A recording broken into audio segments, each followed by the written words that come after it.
Start na ni. So, for the hanging footbridge shown, weight is 1,200 Newton per meter, S1 is 15 meter, S2 is 30 meter, and H3 is 3 meters. Isibog na to na siya.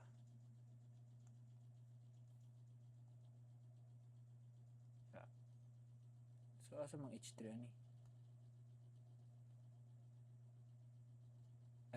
H is 3 meters. Asang H ani? Total. Ano siya total? Ito ko. Ay, ikat sa pinakaubos ko. H2 mo. Kung si klaro yan rin. Ito ko.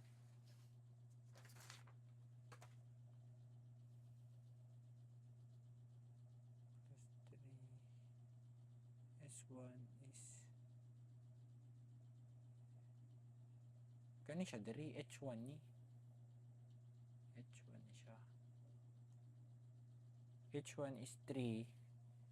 Then what is the value of H2 in meters? What is the maximum tension in the cable? And what is the value of X2 in meters?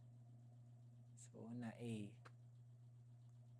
So, what is the value of H2 in meters? So, una na itong kuhaon value is, kani siya, pinsanging footbridge man siya, catenary cable siya. So, catenary cable. Catenary. Pasabot ana, ang imuhang loading is wala siya naka per linear foot. Silbi, naka-distribute ang imuhang loading along sa length sa imong cable. Loading is distributed along its length. Dayon, wala siya nag-follow og usual nga parabolic trajectory. Ang iyang gi-follow is hyperbolic nga trajectory. Distributed along its length. So, dili valid tong analysis sa mga parabolic bridge. So, una is what is the value of H2 in meters? So, una na tong kuhaonan ni is kaning iyahang gitawag og C.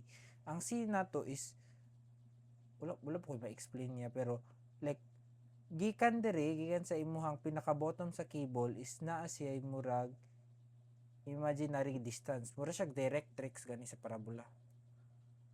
Naa siya murag distance. Ano to kani siya? Na siya murag distance. Ang kani siya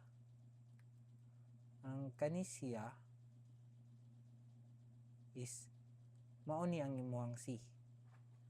Muna ang gitawag ni mong C. So, sa catenary nga cable, natay relation. Silbi, mura siya derive sa kwan, sa kanang Pythagorean theorem. So, ang relation niya is, kani, kung iset nato ni siya as y,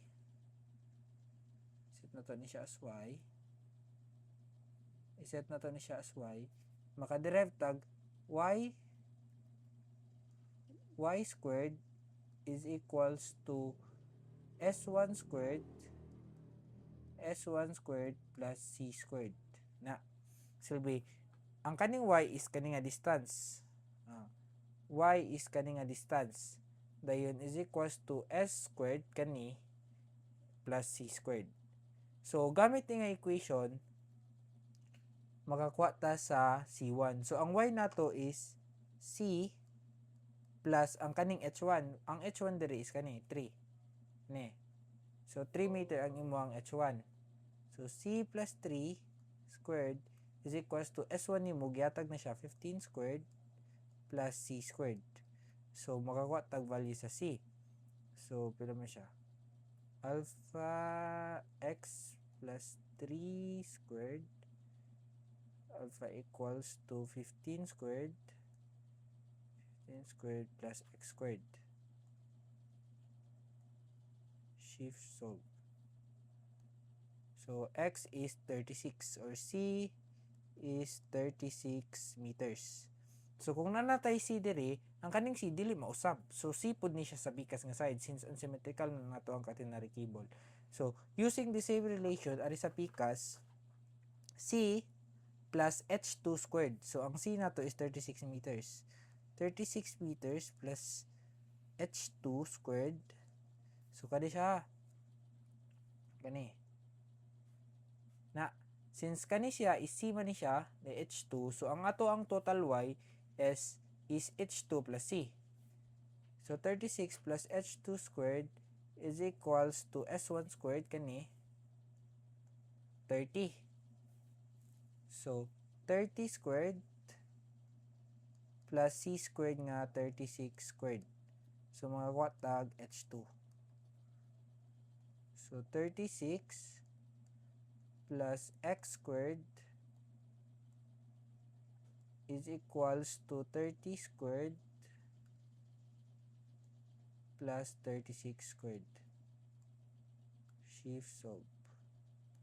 So ang H na nato is 10.86 meters. So what is the value? Amo ni siya answer sa letter A.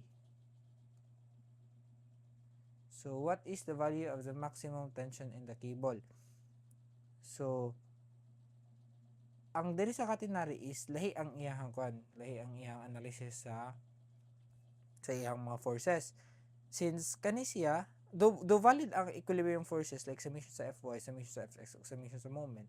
Ang sa catenary na siya formula nga the tension at any point is equals to the distributed load or ang load nga iyang gi-carry along its length times the value of Y. Ang kaning Y is measured from here. So kung naa siya sa ubos, like kung moingon kag what is the minimum tension in the cable, sira ning Y nimo. Ang kaning Y nimo is sira ni kung minimum C. Pero kung moana siya nga what is the tension at any point, so magkuha ka ini length niya or value niya sa Y at any point. Pero kung moingon siya what is the maximum tension, so adto ka sa pinakadako og Y. Ang pinakadako og Y is kani siya nga point. Kani siya. Kana siya ang pinakadako og Y. So na dire imuhang maximum tension. So Tmax is equals to W. Ang W niya is 1,200. 1,200 times ang Y nimo is H2, 10.86 plus C, 36. So ang Tmax nimo is ano siya? 1,200 times 10.86 plus 36 equals to 56.23 kilonewton. So man siya.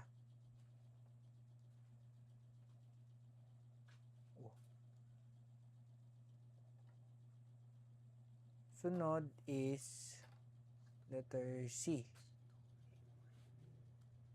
What is the value of X2 in meters? So sa X2 naatay additional formula, daghang formula based ning catenary. So y is equals to C hyperbolic cosine.